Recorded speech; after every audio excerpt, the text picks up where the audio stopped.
You guys, we are back with a blind interview on Chit Chat with Chan, where I bring on a powerhouse woman that I've never met before and I ask her questions about herself. And this was a really fun episode because it was a little bit of a different topic than we usually talk about. However, it was enlightening, it was refreshing, and it was like a really just fun, lighthearted conversation. So, without further ado, I am introducing Becca. She is a therapist, a coach, and the founder of Forward Healing Therapy and After Therapy. She helps purpose driven people, often therapists and helpers, move beyond survival and into lives that feel aligned, sustainable, and fully their own. Rooted in her own experience of trauma, misdiagnosis, and feeling quote unquote fixed too soon, Becca created the Forward model of change to support healing that lasts. Her work is grounded in compassion, clarity, and the belief that there's so much more life on the other side of therapy. Becca is here to guide people who are ready to evolve, live in their values, and build lives that feel good now, goodness, not just someday. Okay, I butchered the end of that, but you guys get the point. Becca is a baddie. So let's get into the interview, shall we? Welcome, Becca, all the way from Utah. Welcome to the Chit Chat. Just so you guys are listening, you understand how this goes. I bring genius, brilliant women onto my show that I've actually never met before. So I've never had a conversation with Becca except for the 5 seconds before pressing record on this show. And we're about to get into the depth. We're about to, unleash some good conversation. So without further ado, welcome Becca to the show. Thank you for having me. I didn't realize you were doing these like kind of blind, so I have mad respect. Yeah, it makes it, it's like I'm on the edge of my seat a little bit. It makes it really fun. So, Fair. anywho, before we begin, tell the people who you are. Like, who is Becca? What do you do? I already told everybody where you're from, but just give us the rundown. Yeah, so I'm Becca. I live in Utah. I'm not originally from Utah. I'm originally from New Jersey. Okay. I own a therapy practice and a coaching business. I'm an intuitive therapist and coach and human design guide Oh my gosh. and business founder. I am a mom to a toddler, married. I have an 8-year-old golden, and I'm like obsessed with gluten-free baking goods. Oh wow. Okay, I wasn't expecting Hmm. that. That's Yeah, interesting. Yeah, I had a gluten-free bagel this morning actually, and it was delicious. Okay, so to surprise you. yeah, let's get into it. I did some stalking on your Instagram and I'm like fascinated with the combination of like the intuition, the human design, the and then the therapy part of it. And then I also was reading your application and you what I think is so beautiful coming from myself, just a little background. I have been in therapy since I was a teenager for, life reasons. And you in your application specifically said that you help people like with life after therapy, which I'm like, dude, I've like actually not heard that. I think that's such a differentiator for a therapist to talk about that. So I want to kind of get into all of those concepts, and then I would love to hear your. You also are very passionate about women in business staying mentally healthy.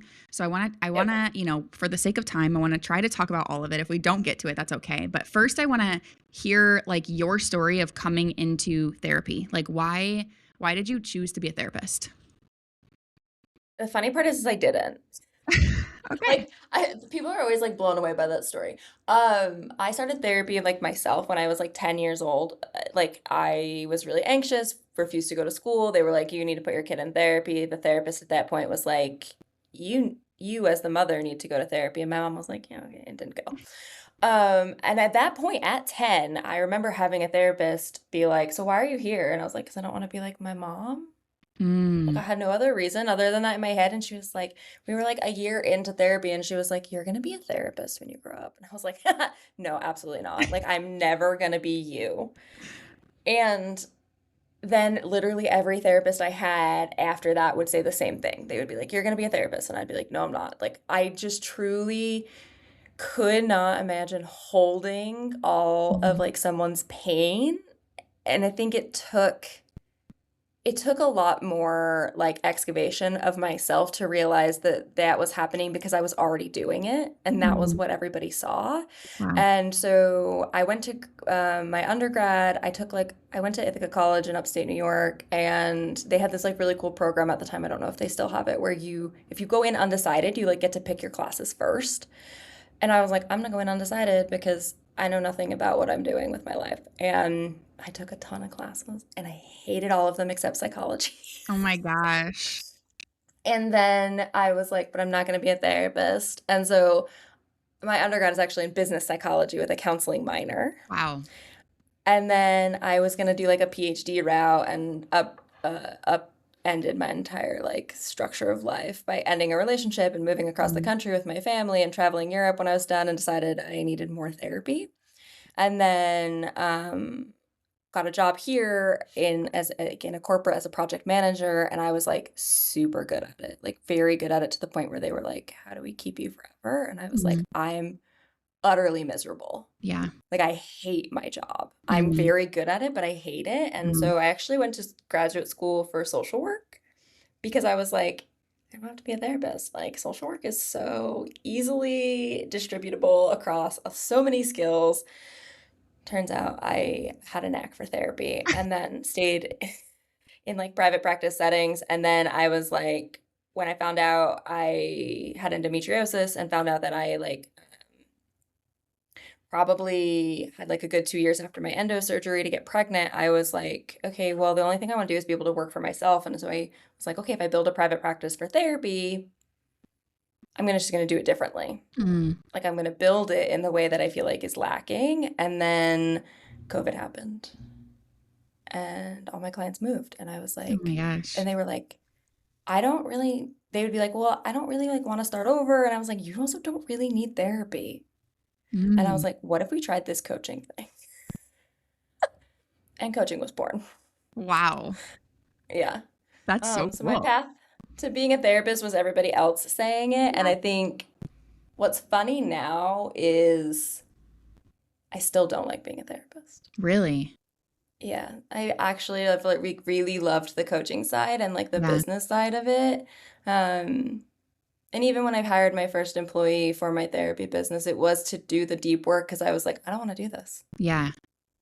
I love the like life part of it, And not like coaching. dating. I don't do well with helping people with dating because I'm extremely codependent. So like I don't do well with it. But the like, how do I actually integrate healing into my life? Like, how do I take what I'm doing with what I've done with my trauma and understand how to like build a life with it so it Yeah. doesn't consume me, so I don't end up in these same patterns? How I actually clear the energy?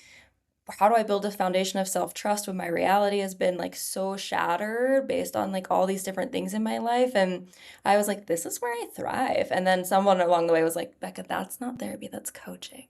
Mm. And that was a whole nother excavation of self Dude, in many ways. that makes a lot of sense actually. I feel like I hear that and that like clears up some things for me too. Because as I mentioned, I've been in therapy for a long time. I'm not currently in therapy, but I got to this point with therapy where I was like pissed at it. And I'm like, Yeah. I feel like I'm at this point where I see therapy as I don't want people listening to think that I'm a hater of therapy because I'm not. I think it really served me in many ways. But at this point, I do feel like where I'm at in my life, it almost harms me even more to like dig up things that are hurting me and just like talk about that and dump that on someone. I need the coaching. That is part of why I love mentorship is like to your point, I need some of the guidance. Like not so much like tell me what to do, but I need to have this dialogue. I need to have like a common respect thing. Not that I ever disrespected or didn't respect my therapist, but it was like a different dynamic. So I totally get that. And I also can see like where it would be more enjoyable for someone like you or anyone to take that on and like enjoy the coaching more. So for you, when you're looking for a client to coach, are you like tell me more about that. Like what are you looking for specifically? Is this like life coaching? Is that what you would call it or what's the difference here? It's funny because as a therapist, like the term life coaching, like always feels really icky. It's Mhm. like one of those things like I mentioned, like I've had to excavate a lot of like I like coaching, but the word life coaching is super tainted. But it Mm, really is life coaching, yeah. right? Because I'm working in your life. For me, my like when I'm looking at someone and I'm like, okay, you should do coaching rather than therapy. Like I met with someone yesterday to do a human design reading. And that's like my foundational offering on the coaching side. And I was literally like, you're my ideal client. Like she's stuck. She's really in this like messy middle of like her career and her life, and her trauma's impacting it, but she already knows about all of her trauma, and she like knows all the signs and knows all the triggers. And she's like, I just can't get like unstuck Mm, because I can see the patterns playing out. Like I'm like watching myself on a screen choose the old thing and know that that's not what I want, mm, but I don't have the like gentle nudge or encouragement to pick the thing different. Like I don't have that soft place to land when I feel like I'm potentially going to fail. yeah. And so like for me, I like love being in that messy middle place with people because Mm, it's like that is where you get to find your magic. That is where your authentic self gets to like really unpack, and you can start to see this like trajectory of this is what I want, this is what I desire, these are my values, but this is where it all came from. And we just get to like continuously energetically clear the old and then like really focus on like, okay, in my day to day, how am I taking care of myself? What is my like emotional and physical hygiene? What are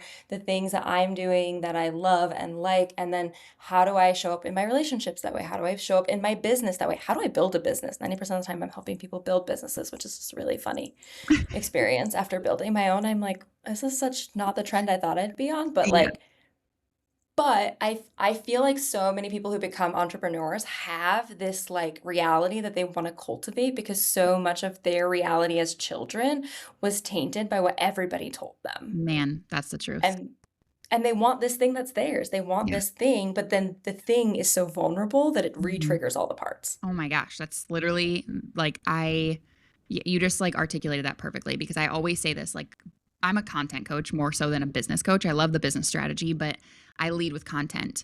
But all of this, it's like this is the when we even when we talk about content, it's like your fear of being visible is like the most common. It's like this traces back for years. This isn't something that is all of a sudden present because you're on social media. Social media brought it to light, just like a business will bring to light some of these things, but it didn't all of a sudden get born because you're on social media. It's like this is deeply rooted. So I love that. Talk to me about or tell us how like when you are doing like energetic clearings, I think is what you said, or like the human design portion, like walk us through what that looks like as a client of yours. Like I know you said you start with human design, so I'm assuming you educate someone on their human design, and then from there, like what does that look like? Unpack all of that.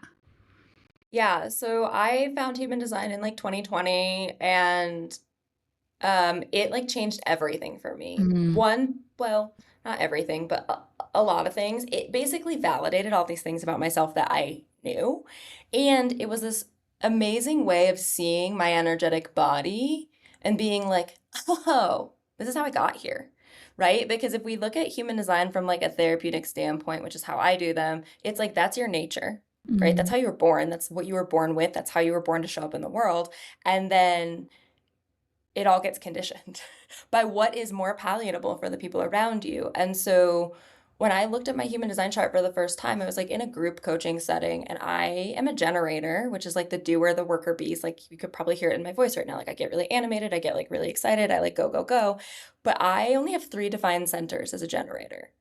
And for the longest time, what I couldn't understand about myself was this foundation of like, I'm deeply like entrenched in everyone else's lives in this mm, really unhealthy way. But I also have this like drive to just like do whatever I want. And I don't mm. understand how those live together. And Wow. human design like laid that out for me where I was like, oh, I am a deeply intuitive, open person, which is more like a reflector in these areas of life. And then this is where my drive comes in. And it just helped me hold the parts of myself, which is what I do with my clients. So we sit down and we break down your energy type and your authority and your strategy first. And then I really dive though into like your centers, because that's usually where your limiting beliefs were most cultivated. Mm, A lot of people use human design to like find people's gifts and to find their things, but for me, what I want you to do when you're working with me in like an after therapy coaching perspective is like understand how to maintain your own energy. mhm. How do you need to show up in society? So if you have an open solar plexus, you are more likely to pick up people's emotions. How are you separating what's yours? How are you clearing that out? If you don't have a defined sacral and you're a projector or a manifestor or reflector, how are you resting? What does rest look like? How are we cultivating it specifically to you and the way your chart fits? And it gives you more of this like guided, specific way of taking care of yourself Mm, that I feel like therapy has tried for years yes. to give people, but we like hand them all the same tools and we don't know how to like really make it specific for people. Like now I'll be like, yeah, you do need some like thinking error skills, like a therapy skill, but I'll also be like, can you sleep with salt next to your bed so we're clearing your mind during the I night? love And they'll be that. like, I love it. both? And I'm like, yeah, both. Like you actually need both. Like that's what it is. And then they'll be Mhm, like, oh, like it sinks in easier, mhm. right? So it just gives I've just loved that it gives people this like one clear visual of who they are energetically and then Yeah. these like really concrete foundational pieces of themselves. Yeah. I love that. I'm so into this stuff and I love learning. I don't know as much as you obviously, but I'm so into this stuff. Like I listen to my TikTok guides all the time. They like, are really tuned into what's going on in my life. So I'm curious for someone like you, like have you had specific to your coaching business and the industry the way that it is, have you had women like I don't know why I'm seeing this lately, but like this wave of I know it's marketing, so I'm just going to take it for what it is. But this wave of hatred, kind of against like human design, manifestation, good energy, like good vibes. Like, have you had someone ever like come at you and say, "I don't believe in human design"? And what would your stance be on that? Oh, I did get fired from a therapy client over it. Really? Um, like a couple years now ago when because I usually I started introducing it with my therapy clients. I only have a handful of therapy clients now. And I had like taken on another therapist who was a therapy client and she was like really into the Enneagram. And Mm, so when you introduced human design, it kind of contradicted her Enneagram. interesting. And that was something that she really couldn't tolerate. And that was fine. It wasn't a Mhm. good fit, and that's totally fine. But Sure. I think in that instance for me, I was like, wait, am I doing something wrong by Mhm. introducing these models and like seeing it for the belief? But then I do all these readings or introduce it to a therapy client for the first time and they just cry because they feel Yeah. so seen. I'm like, Yeah. no, I think we have to like be in this like very specific space. But I think I haven't had that happen yet. I've seen it on threads. Like I'm Yeah. seeing the like shifts, but I also think for me, the work that I do is really about making wooey things very practical for Hmm. people. That's like one of my gifts in life is to like take things that are like really big concepts and make them really digestible for a certain person in the way that they need to hear them. And I think the trend right now, I have a feeling, is because so many people, this is going to sound so bad when I say it, but did these things in very mega church Mm, ways where they were like very spiritual and mm, like creating these, which I've not ever really been drawn to, but like manifestation became like kind of like a religion, right? Like if I yeah. do all these things, then this is the outcome. If I do them Impact. in Yeah. this specific way, right? We're being marketed so often, which is why I actually really struggle with my own marketing because I don't do one way of working with someone and I don't do anything ever the same way twice, which is not a great business model for I other women mean, listening. Like, it's coaching business. but Yeah. yeah, it works for me. But I think like we have been for the last especially 5 years being sold, right? Like this is how you manifest and you're gonna have your best life. And it's actually creating the same problems, I think, what was happening in therapy, which is if you do EMDR, your trauma Mhm. is gonna go away and you're never gonna have to deal with it again. If you manifest this way, your experience is gonna change in these ways. And it's not happening because there's a Yeah. gap. right? Yeah. There's the gap between the skill of doing that and actually integrating it in your life, which is where like I love to live, is like That's in that yeah. integration of the life. I have goosebumps from you exposing that gap. Like I feel like that's so true. It's like it goes, I mean, again, it's the same vessel as anything that you do. It's like just doing the do is not the thing. It's like how do you embody this? How do you like really ingrain this into your quite literally like into your bloodstream? So I'm curious from your perspective when you're working specific like with women in business. And so you said like you mentioned you help a lot of women also build their business alongside of all of this work you're doing. What are some of the results that you're helping women come to? What are some of the outcomes because they've had these realizations of maybe where like you mentioned the sacral thing. What was that? What was that called? The The energetic sacral chakra where you like can't, you chakras. don't have like go, go, go energy. Yeah, like where they're just kind of like they're getting to know themselves at a very deep level, and then it's tied to okay, now they're building a business and they're putting themselves out there. What are the outcomes?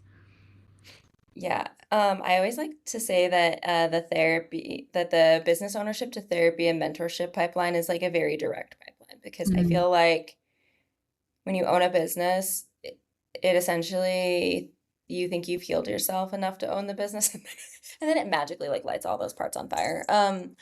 For me, the biggest like wins that I've had and outcomes with clients is like being able to recognize and talk through their limiting beliefs when they show mm, up, being able to build routines and schedules around their business and that work for them, even if they don't work for the other people around them. mhm, Be able to articulate the type of leader they're going to be, what they value, why they're building what they're building, and how it specifically relates to what they need in their life. Like, really being able to own this is mine and I'm building it because I want something that feels like XYZ. mm, And really understanding that like 90% of the women that I work with have like a deep perfectionistic part. Like I'll just call yeah, it what it is. They're for sure. overachievers. They're 90% over controlled. They like probably were eldest daughters for the most part or only daughters. Like they have like very particular personality traits and quirks Mm, and most of the time they're like, well, if I build this business, what if it fails? And like honestly, my goal with them is to get them to the place of like, when have you ever let anything in your life fail? Like yeah. if you were to look at your history, when has anything ever failed? You've just always pivoted.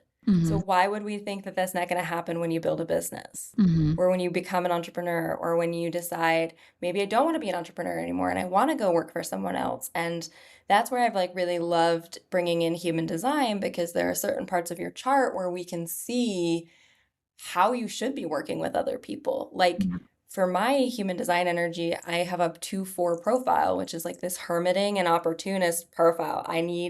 I'm not gonna get my sales through random Instagram posts. Like that's mm, gonna be so rare for me. mm, My sales are gonna come through word of mouth and through wow, my community and through the network that I'm gonna be in because I like to like be in community, but I also like to like really pull away. You can also see like if you should be in co-working spaces or office spaces or like you would be good at working from home. Like there's just so many nuanced things that we can see that allow people to really build something authentically yeah, without trying to constantly like fill the mold that we're sold, which is put every your entire life on social media and hope for the best, essentially, is the model. yeah, A lot of the time. I know yeah. that's not what you do with your clients, but like a No, lot of the time, those are the ads I get. yeah, I mean, goodness, I mean, we could continue this conversation for days on all the things that I disagree with when it comes to content coaching, but I find that fascinating. So do you have like all the like lines memorized? Like if I told you my lines, would you know enough? Probably, yeah. Okay, I'm a generator 3-5. What do you know about me? Am I allowed to curse on on this podcast? Is Absolutely. this an Fuck explicit yes. thing? Okay. So 3-5s are funny entrepreneurs, I have found. And they like because call it the fuck around and find out friend. Mm, Because 3-5s have to do everything by trial and error. yes. They will research in depthly everything. That's their line 5. But the 3 constantly wants to try and then adjust and try and then adjust. And they kind of don't say no to anything until Dude. it's absolutely like a no. And so when they're an entrepreneur and they like come into my space, I'm like, oh, okay, you're like really deep in the like trying of everything phase. And we really need to sit down and be like, what has worked and what hasn't worked. Like, Hmm. even when I have a general client who's not building a business and I see that they're a 3-5, I'm like, okay, I want the line 5 in you to tell me everything that has worked and everything that hasn't worked. And then we're gonna let the 3 try new things. Like, it really Hmm. is like breaking apart this thing, but as entrepreneurs, they're like constantly like just a little bit all over the place in like a good Hmm. way, especially if they have that generator energy, because as soon as they're like lit up by something, they like run with Yes. it. 100% And accurate. everybody in your life is like, you just tried this new thing. Like, Yep. you should never have like a gym membership. You should have like class pass where you could just like randomly go to places 100%. as you want to.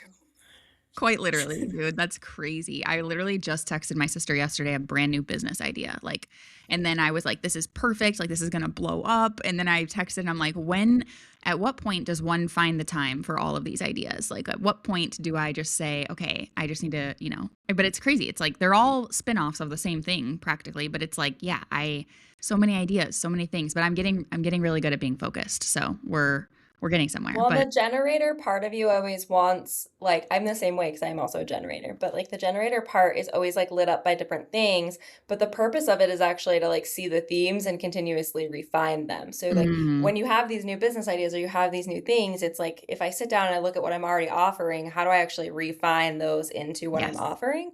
And that's one of the things I'm learning now with my coaching side because I think for so long because coaching marketing and therapy marketing are super different. Mhm. And the coaching side of like the marketing of the business was like personal brand and like having hip cool titles for your containers and like your workshops having things, and I would just like constantly reinvent stuff, and I was like, wait, I'm doing like the same thing over and over Yeah. again.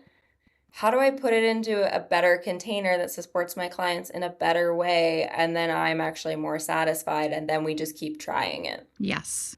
100%. And that's the name of the game. It's like when you look at anyone in our industry who has like a crazy success, they literally have refined the same thing over and over and over again. And I'm currently doing that with one of my offers where I'm like, I'm going to run it again. And I'm looking at it and I'm like, holy shit, I am not that was trash when I did it last time. Like this, I'm so much better a year later. So it's just crazy like to look at those things. I agree. That's like a superpower to be, um, a refiner truly. So I love that. Okay, so I'm curious to kind of like wrap this up. What is your goal with your business? Like where do you see this? Like you're in your therapy office, right? Like right now. Yep. And so you still have a couple of therapy clients, you have this coaching business, you're a mom, you're a wife, you've got probably a life outside of all of that too. Like where sometimes, yeah. Where and a dog mom. Goodness, can't forget the dog. Where do you see like yeah, where do you see your future going? Think I'm 2026, I think I'm focusing on 2026 because I feel like the social worker in me is like nothing is stable, and like 3 years from now I don't know what life is gonna look like. I feel like I'm putting off a lot of things till another election cycle. Sounds really bad but true.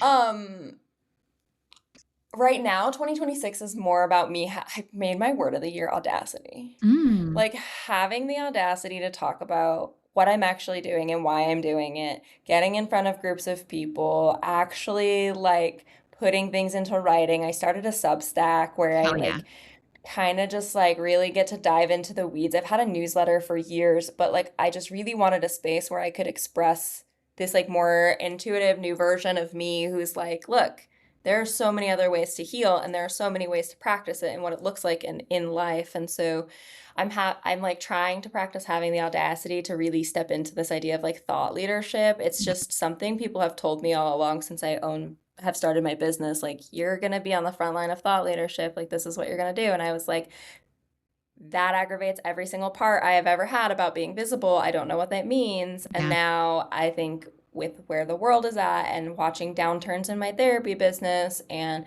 seeing the way therapists are burning out, and also like still this like huge gap of just like there has to be a place where people can land after therapy. Like I just feel like we end up in such a shame cycle Mhm. every time.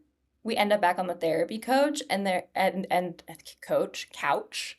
Yeah, yeah. But I think like mental health is changing. Like there's just one, we know epigenetics are huge in it now. There's just so much more research around like some of it is I don't want to say it's like lifelong. I hate that because I was told that as a kid, right? You're always going to be anxious, you're always going to be these things, but it's like part of it is we are this generation of like millennials and under are epigenetically different. We are Yes. different. And we are also far more intuitive and like aware of the world. Like my Yes. son is 3, and the things that he asks me, I literally had to ask my therapist the other day, and I was like, is my kid normal? And she was like, Becca, you're intuitive. Like, Yeah. your kid is going to be intuitive. He's going Yeah. to know. Like, he was literally like, Mommy, what if an asteroid hits our planet? And I was like, what? I don't know how to 3. answer That's this. crazy. Like, That's just like wild. these like wild conversations. And so for me, like right now, I'm just really focused on like, how do I vocalize what I'm doing? How do I bring in more clients? And then how do I teach people that this is an okay thing to start doing and to Hmm. be and to like show up in spaces where like, yeah, it was easy to be a therapist and there are really good therapists, but there are also really good healers who are doing therapy because it's safer and maybe they Yeah. shouldn't be anymore. Yeah. That's crazy. Well, I'm excited for you. I feel like Thanks. there's, yeah, a huge market for you. And I feel like I mean, as entrepreneurs, our only job is to innovate. So I feel like you're innovating and it's like really refreshing to hear. And I'm so excited to see what happens. So, um, one final question that I ask everybody who's on the show, because I'm a content coach, I'm curious, Right. what sort of content advice have you gotten that has worked for you that you've been like, oh yeah, this makes sense. This feels, this feels good. I'm going to run with this. And then you've applied it and you're like, yep, that clicked. I think storytelling, Hmm. I think that's the one that's like really clicked for me is like being able to storytell and not like from a client perspective because obviously like I said therapy marketing and coaching marketing are very different. Like you can do Yes. that in coaching marketing, you can't do that in therapy marketing. So the part I live in like a really gray area of that, Yeah. but I think my story being part of it. I think understanding that at the end of the day, this is mine, and I probably built it like most people build their businesses for me. Like Yeah. it's for the part of me that didn't have the place to land, right? It's for Hmm. the part of me that ended up on the therapy couch over and over. It's the part of me that couldn't bring their intuitive gifts into therapy and now like wants to help other people explore those things and figure out how to do both. Like it's Hmm.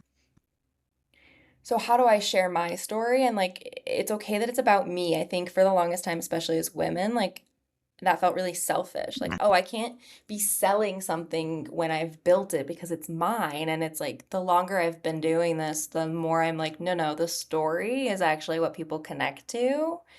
And I just have to figure out the means of which I share it. Amen, sister. That's good shit, Becca. Love it. Love it so much. All right. Well, anything else actually, geez, pause. Where can we find you? Where can we work with you? My goodness, so rude of me. I will obviously link everything below for people to check you out, but where is the best place to connect with you?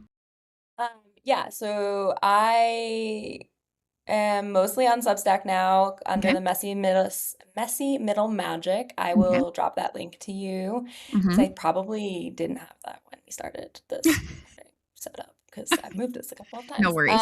I'm on Instagram under underscore at underscore Becca Post is like my primary personal brand Instagram. That's where like everything kind of lives. And then I do have a newsletter and I will drop my pocket ritual workbook. I'll send you Yes. the link so people can download it. It's just like a quick way to reset your coping skills. Hmm. And I call them pocket rituals because I don't believe in like one coping skill. You should have Love like that. 100 that you pick from when you Hmm. want them. And I'll drop the link to that and you can get that in your email and then that will sign you up for my email list and then a discount code for my human design readings as well.